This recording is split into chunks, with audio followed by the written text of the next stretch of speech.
Let me tell you a secret about your strength. The one you're so proud of, the one that keeps you quiet and carrying it all for everybody else. That is not strength, dear heart. That's self-abandonment. Today, we're not just talking about speaking up. We are learning how to stop betraying ourselves with silence, and how to finally ask for the meal our spirit is starving for and so richly deserves.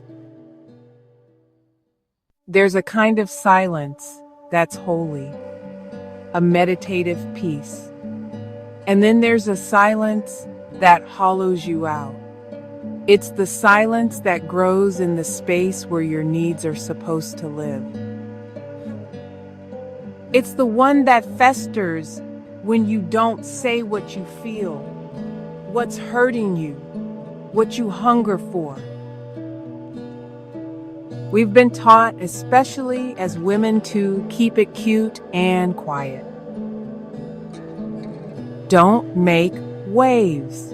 Don't be difficult. Don't be the angry one. Just be grateful for the crumbs you're given. But gratitude is not the same as silence, and silence definitely isn't the same as peace. Peace is wholeness.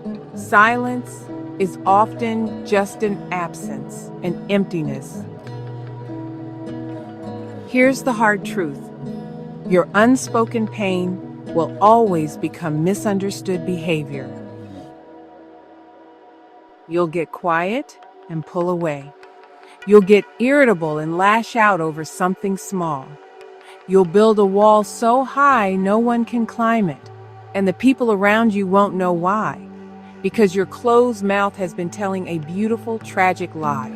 It's been saying, "I'm okay," when your spirit is on its knees screaming.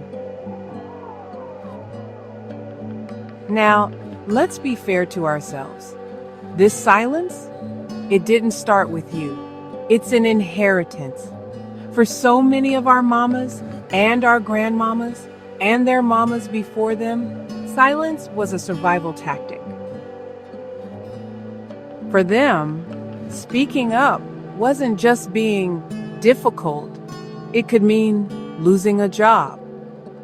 It could mean being cast out. It could mean putting their very safety on the line. They learned to swallow their truth, to protect their babies, to keep a roof over their heads, to simply make it to the next day. They learned to be strong by being invisible. So that lump in your throat you feel, that's not just your fear. That's an ancestral echo. It's the memory of their protection passed down in our bones, in our DNA.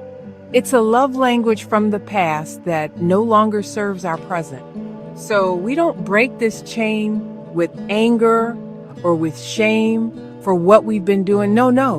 We break this beautiful, heavy chain with honor. We honor their sacrifice by evolving beyond it. We say, "Thank you for keeping us safe. Your work is done. Now, it is my turn to learn a new way to be free."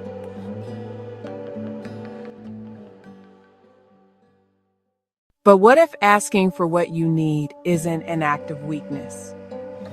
What if it's not being a burden? What if it's the ultimate act of faith? Asking is an act of trust in your own worthiness. It says to the universe, "I believe I am worthy of care, of support, of love." It says to your own soul, "I hear you. I see you. I will not abandon you for someone else's comfort." It is the purest, most holy way to say yes to yourself. And listen to me, this is the part that will set you free. The outcome doesn't matter. Even if they say no, even if they don't understand, Even if they get defensive, you have already won. Because in that moment of asking, you finally chose you. You stood up for your own spirit. You fed yourself. That's the whole meal right there.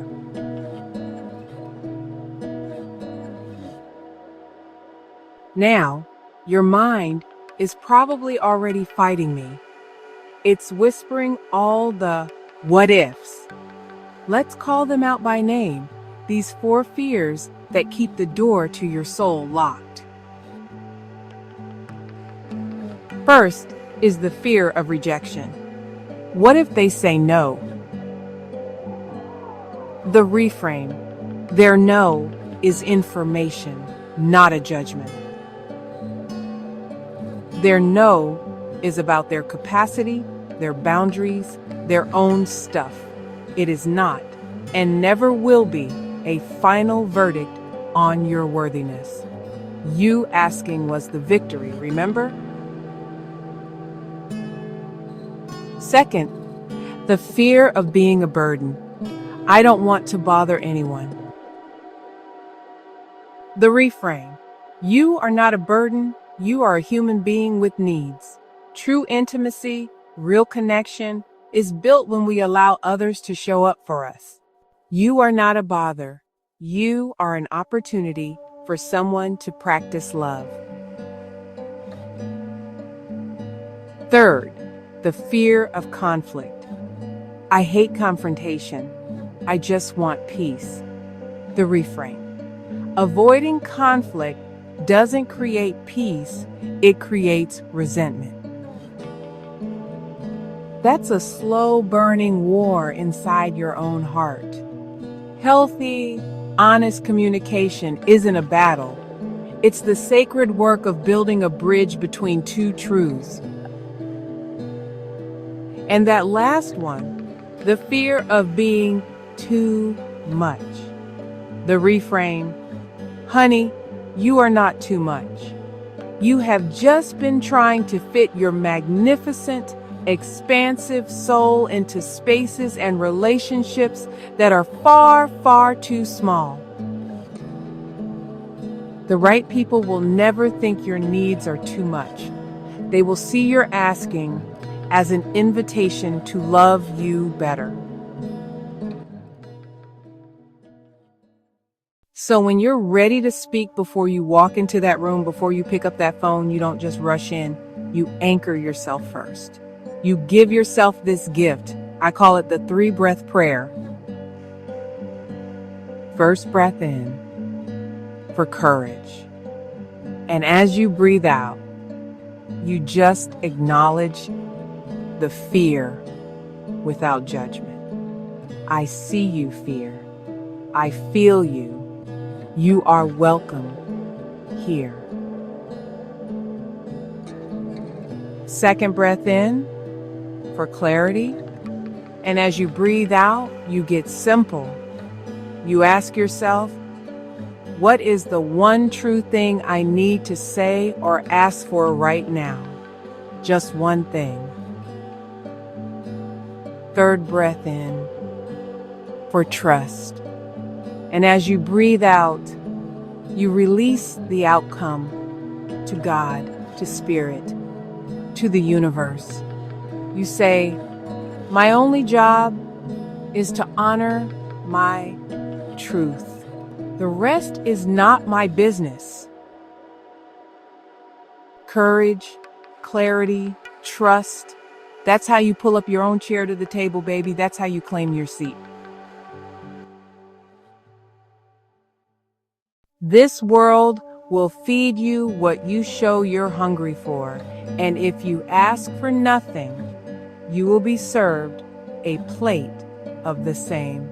But if you ask for nourishment, for respect, for help, for love, you open the door for miracles to find you. Spirit is waiting for your voice and responds to honesty. Say what you need. Speak the truth gently. Ask for what your soul is starving for, and then sit down and eat, baby. You deserve the feast. And if this message fed your spirit today, please Share it with a sister who might be starving in silence. Your share could be the meal she's been praying for. Now, let's make a declaration of courage in the comments. Let's call it out. What is one small thing you will finally ask for this week? It can be asking for help with the groceries, for 30 minutes alone, for a hug. Let's hold each other accountable in love. I see you, I hear you, and your auntie is so proud of you. Be good to yourself. Remember, a closed mouth doesn't get fed. It's time to enjoy a feast. Peace and blessings.